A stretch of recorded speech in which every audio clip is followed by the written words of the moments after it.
Mainta de oración y meditación. Pone Dios na primer lugar. Junto con Romaida Stasia.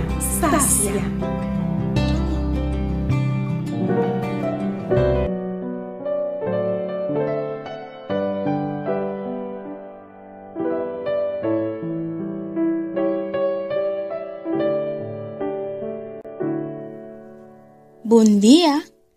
Nos textos de meditação de hoje está quedando em Mateus capítulo 24, versículo 23 e 26.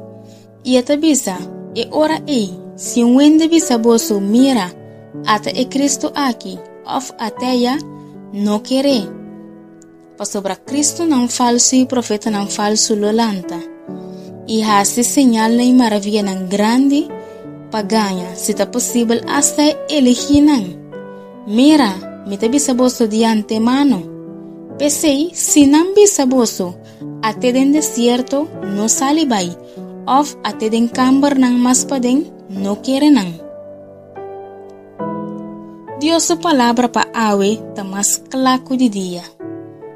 Bono mestre quer turgende kubisabo ata Cristo aqui of ata Cristo aya. Para sobre awe dia, repetir que tu usa o nome de Deus e tratando na ganha hasta escolhendo de Deus. Compreende bom lo que comita vai bisabo.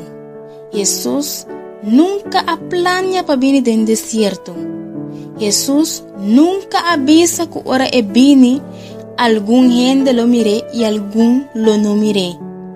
Capece Jesus está bisa de Revelação 1:7.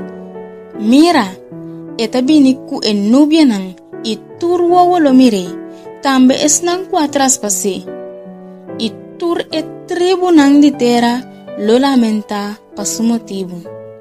Sí y amén.